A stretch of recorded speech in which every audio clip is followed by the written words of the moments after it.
Celtics Talk Podcast is presented by 24autogroup.com. New England gets more at 24. What's your initial takeaways to what led to the result of tonight? What's my initial takeaway? If you come ready to play or don't come at all. That's my whole thing. We gotta come ready to play. We just went through the motions today. Like I don't understand it. It's just overall as a group, we just lacked energy. Tough whistle tonight. I want to be out on the floor for my team, and wasn't able to be out there. And I guess I got to do better in certain spots. But just overall, just a lackluster game from the Celtics. What's up, everybody? What's up? Okay, good. Now that you being here is going to rally my spirits. Oh, thanks. Yeah. Jaylen Brown said post-game, if you didn't come to play, don't come at all. So I'm coming to play. This is my first appearance on the pod, and I don't know how long. You are 0-2 now. All right. That was unnecessary. I'm just saying. I'm pointing out facts. Well, I don't control. That's something I don't control. I can control my energy that I bring to each possession. Celtics fall to the Nets in an NBA Cup game. Rather surprising defeat. Celtics actually rallied back from an 18-point hole, They sure made did. it interesting, got to 2-point game. with about 5.5 minutes to go, and then, The crowd tried. The fans, Celtics Nation, tried to rally behind them, had a Let's Go Celtics chant going. Usually you can, especially in this building, you can feel you're like, oh, there's no way they're losing this game. Right. Like if The momentum has shifted. I would have probably put my house on it that they were going to win that game. Really? Yeah, because it just felt like they had all the momentum. They were getting stops. It's the Nets who really, if we're being Yes. honest, like they don't want to win games. Like it does help. A lot of young guys didn't know what was coming and they were at great. them. Like the Nets obviously were great throughout this game, but I just thought, okay, here comes Boston. They're going to figure out a way, and they're going to win this game. Yeah. And then they didn't. Michael and Porter not only- Jr. happened. They not only did they let go of the rope, the Nets took the rope and just hit you with it. I'll say this is a podcast. Hurtful. People can't see what you I just saw- did. Well, we're on the audio YouTube, version too. they can't, but yeah, hopefully they're watching on the YouTube. So, would you want to go right to headlines, or you got anything else before you want me to set this up? Highlights. Steve No, Carell we're not doing in highlights. the building. Look, that's the lightning round. Oh, okay. Well, that's for the end of the pod. Sure. What's your headline from tonight? That the Celtics' margin of error is very slim, and if they do not play to their top capabilities every night, they do not give themselves a chance to win. What was the most damning of those margins that were slimmed tonight? I mean, defensively, the pressure, the on-ball pressure was just not there. And I think for me, what's most disappointing is that was something that was discussed at halftime. Speaking with assistant coach Tony Dobbins, he said our individual defense has got to take it to another level. And you saw Joe call a timeout First play. just a minute into that second It half. had to be because, left, right? Yeah, there was a breakdown Clowney got a bucket, and all on of the a sudden it was baseline. like, Yeah. I will say this: when Jaylen Brown gets 5 fouls midway through the third quarter, That's you're in the trouble, problem. right? Like you don't have your best player. Derrick White is in a super funk. We'll talk about that in a little bit. And you're just kind of you're just putting so much pressure on either Anthony Simons to be great or Peyton Pritchard to make shots, and so you really put yourself in a compromised position. And it's a little reminder that whether it's the energy not being right out of the gates like it was on Wednesday night or whatever night that was, Tuesday night, or lulls tonight with the defensive energy, and then foul trouble, and then missing bunnies, and just all this stuff, it all added up to one of those frustrating nights where you're like, oh yeah, it's going to be a little bit of up and down with this team. Which is something that we expected coming into the season. I think we all get a little excited and carried away when the Celtics win 3 straight and show flashes of a team that they're capable of. I was booking playoff tickets. Wow. No, I mean, they're still They gonna were in the play-in, you're right. Yeah, they're still out gonna of the play-in, right? They were in. I have them above that, but yeah. Yeah. You're right. Yeah, we get excited. But they look good, and I was doing the thing where I was like, well, they win a couple more close games. They're 10-5. it's a totally different record. Yeah. Yep. Well, yeah, there would be a difference. Exactly. Yeah, they I win was more on your games, it would side. be a I was different hyping. I was gassing you up. I got You're you. right. I got you. And then you're more like the second seed in the East instead of being down in the play-in area. So long-winded way of saying. And they were learning, so those close games would just be snowballing. And then all those vibes went in just da, and it's so funny how it swings. It's just, you know, I kept saying, like, there's been a lot of good, and then a night like this, you're like, man, why can't they lock in the way that maybe they could get away with in years past? Because this is the NBA, and there are 82 games in the regular season. And just because you change the floor doesn't mean that changes your team. What's your rating on the floor? I like the floor. I don't mind it. I didn't mind it. I like the color green. I like the black on the ends. It made it feel more like a stage. I like the huge Boston across the middle. Very nice. And our awesome camera that we have now that goes above, flies it above, makes it look like a drone. Look great. Abu Dhabi cam. I'm here for the, I don't know what it's called. I don't read those promos. It's not out of my purview. Okay. So I do like the court, but you also lost with it. So much like the whatever the uniforms are, statement uniforms, whatever I they like call those it. too. City uniform. Yeah, they're good. Yeah. I like them too, but they lost in them. So like, Okay. initial returns are just like, eh. What do you think about the cup?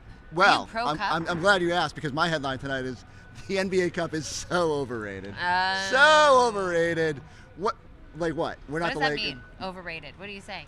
Everyone's like, oh, you're out here tonight, like, oh, cup baby, yeah. Everyone's so hyped for the cup. You know it's. Those dudes clearly were not hyped for the cup. Oh. You know what?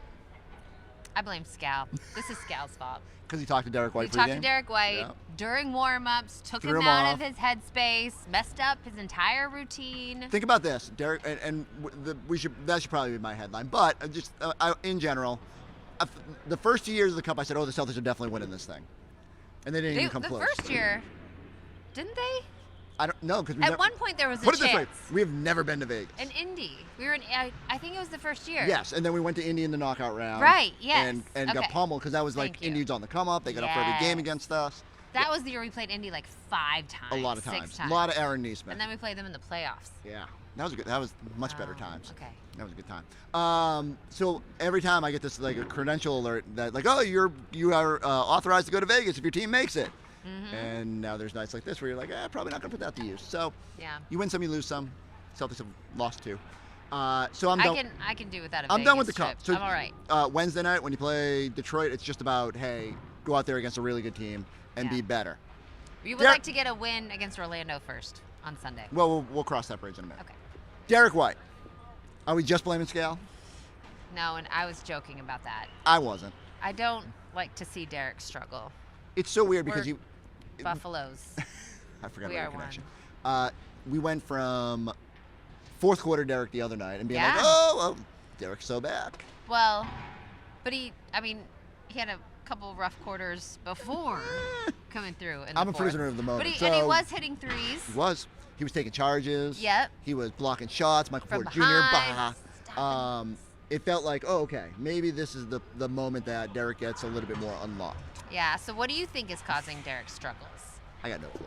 So it's funny because every time you guys have asked him, and you know, I know when you do like a sit down, he's very nonchalant when you say, "Is it the role? Is it now Right. you've got more attention?" And he's almost defensive about it, like saying, "No, I'm just missing shots." I don't think he's defensive. No, about it. I think he doesn't want to use. I don't think he As an wants to use that as a excuse. crutch, right? And he could very easily say, "Hey, all of a sudden I'm option 2, and defenses are charging out at me, and bigger players are guarding me," and I think it all adds up. I do think his confidence is not anywhere near where it normally is. He's missing. It isn't even just the threes. And remember, NBA players are typically so irrational, but you can just see he's like hesitant in spots. When he's in the lane, he used that floater was. I would have guessed it was 112% that he Yeah. would make that floater. He And, was furious with himself. and he after has that didn't not go been in. able to get in the paint is actually even worse probably by now than his 3-point shooting. And as this game was getting away, he had one last kind of like last gasp from the corner and hit the backboard. And Yeah. I don't know, it's just he doesn't have that Derrick White swag right now. But I think part of that is that this team doesn't have that Mm-hmm. swag. But so much of their swag is derived from Derrick White. Yes, and the glue that he provides. But there aren't necessarily Buffalo pieces, glue. to glue together right now. I feel like, which is what his strengths. It's like when you have like an old bottle of Elmer's glue and you're trying to glue something together, but it just won't stick. The Elmer's glue is terrible. Glue's not sticky enough. Yeah. School glue. We need some Gorilla Glue. Yes. We need some of that. So I do. I would think buffalo glue would be like a real thing. No. Yeah. That's not a bad idea. Gorilla glue, buffalo glue. Like just a Not the big alliteration, thing but- of glue. We need some buffalo glue right now because So how often have we said, as goes Derrick, so go the Celtics? yes, You which know? I think is a really good indicator of that. And I agree with you in that I do think the adjustment to this different role is something that was a bigger, as we say goodbye to Jeff Garcia. He's dancing. Sorry about that. Excuse us. I do think the adjustment to this role is a thing. Yeah. And I know that he and Joe are trying to make it not a thing. And I do believe that Derrick White, the basketball player, is 100% capable of high achieving in that new role. But I do think that there is an adjustment. The lingering question is it an adjustment? Is it just a confidence thing? Is it just he needs a good game and gets it to start spiraling a little bit or I do snowballing? think, And yes, getting some momentum. Or is does he have to make changes? Like, does he have to? And I don't even know what that is. Because I don't notice there's anything completely different about what Derrick's doing or the No. attention. I do wonder. And that's what he told me is he feels like he's getting the same shots in generally the same area. They're just not falling down. So I feel bad because not only is he off to a rough start, and think about it, he's had baby slumps where he would start the year really good, then like slump a little bit in January. He probably cost him an All-Star nod 2 years ago. But it's mostly just with the shooting, his Yeah, slumps. for sure. He's impacting the game in other ways. And I think even as he's missed shots this year, more often than not, he's still had the high stocks number. Yeah. It's been more just, at least you could rely on the floater, and even that's kind of defying him right now. So, I don't know. Like, it's curious for me, okay, one good fourth quarter, is it enough to help him turn the corner? Like, what is it going to take? And again, maybe he just needs to get out of his head. Because I think that's the other part of it here, is now you start hearing it a little bit.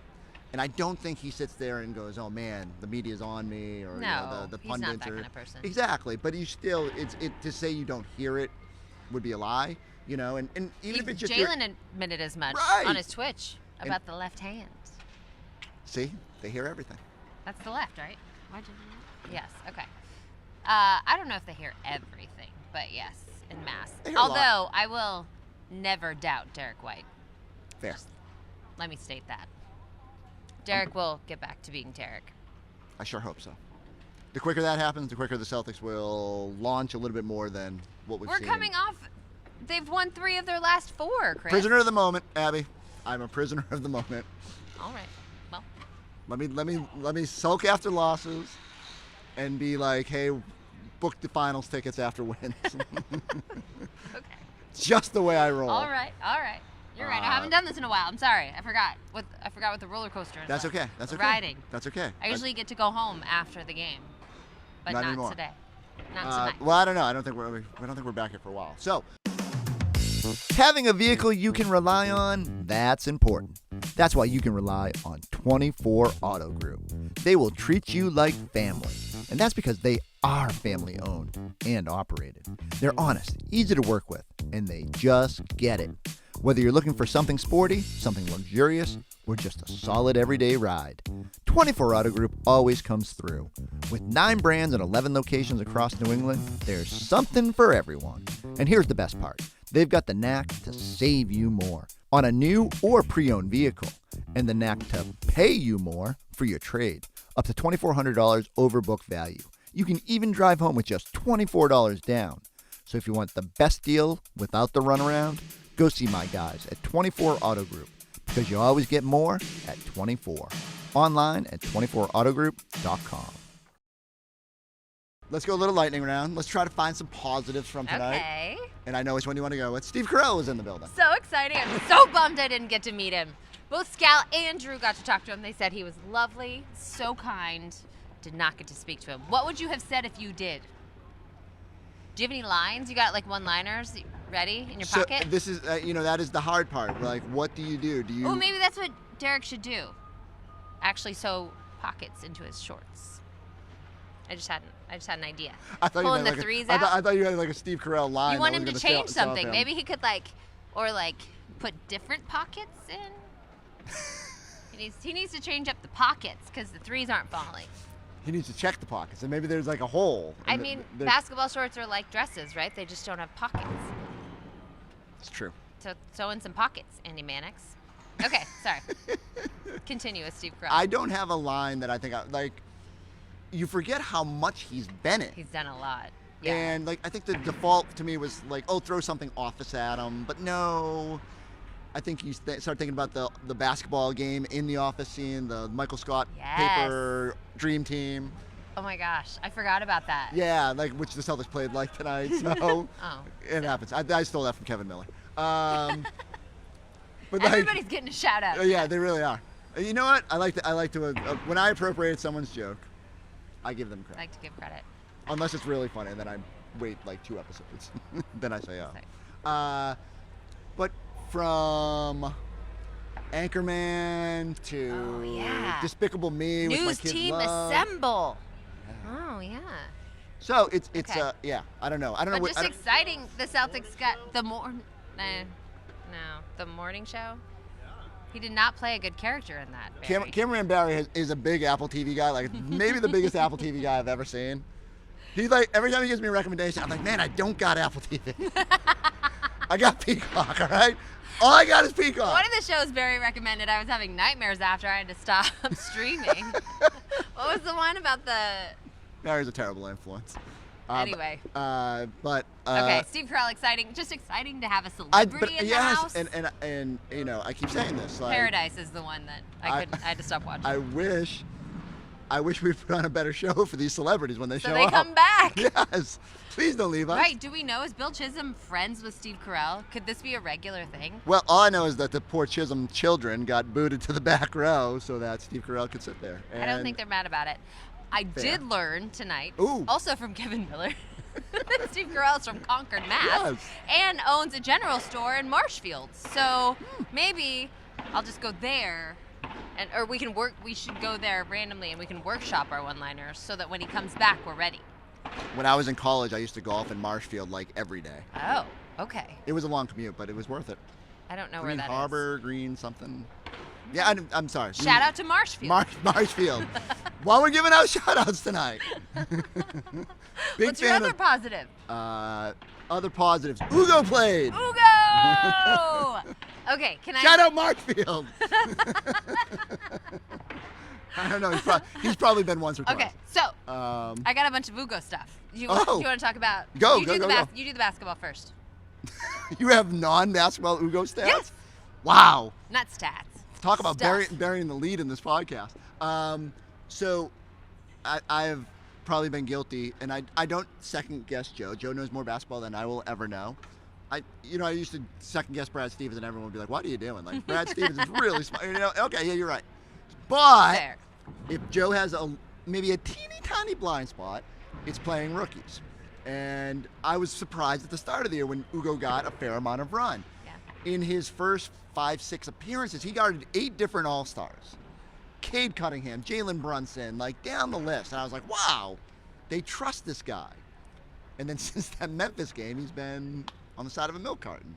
So I've been yearning for more Ugo in my life. And so it was nice that he got that run at the start of the fourth quarter. I'm not saying they turned the energy around just because of Ugo. It does create some chaos. Ugo and Walsh out there together is ultimate chaos. If you threw Minot in there too, like the world might just explode. Oh, the offensive rebounding. I'm done. Charts. There would be just bodies flying everywhere. But I did love the Ugo minutes tonight, and I hope it just reminds Joe, especially on nights where your team just needs a little shake-up. Give me a little Ugo. In Joe's defense, he hasn't had many rookies in his tenure that were. But Shireman got a lot of burn at the end of last year.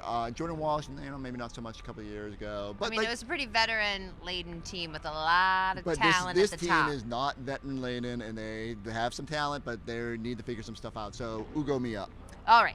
So I got a chance to speak with Ugo's now it's time. former teammate. No. Oh yes. Yeah. No, I was gonna say now it's your turn. Thank you. Ugo. So you see what I did there? I see. I enjoyed it. Thank you. I got a chance to speak with his former teammate and roommate when they played for Real Madrid in Yegor Djoman. Yep.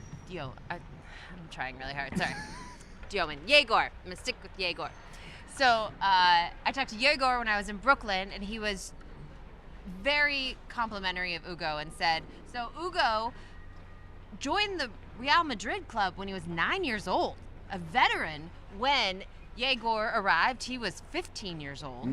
And he said that a young Ugo really took him under his shoulder. Nice. Yegor did not speak hardly any Spanish and very basic English. And it was Ugo who took it upon himself to help translate what the coaching staff was trying to say.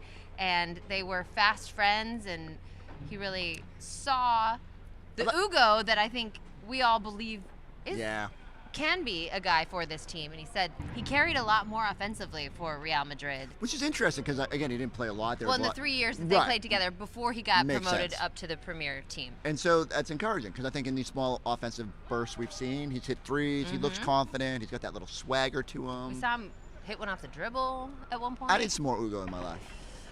But I thought, again, with maybe even a familiarity on the other side, I thought maybe this Brooklyn game would be like we'd see a little bit more Ugo. Took maybe just a little too long for my liking to get that Ugo minutes. So my Yegor stuff was a little too long for your liking? No. Like I'm saying, like when those guys were, they should have put him in there sooner. Okay. Not your section was great. Why don't we get that on camera? I did. I said a little bit. Weren't you? You weren't watching. I was probably eating a burrito. Ooh, you got a burrito tonight? Not tonight. Was that tonight? Oh, you did the report tonight. Oh, yes. I thought you meant the other. Yes. No, when I'm at the Garden, I can't listen to you. Yeah. So kind of sucks. What else you got that's positive from this game?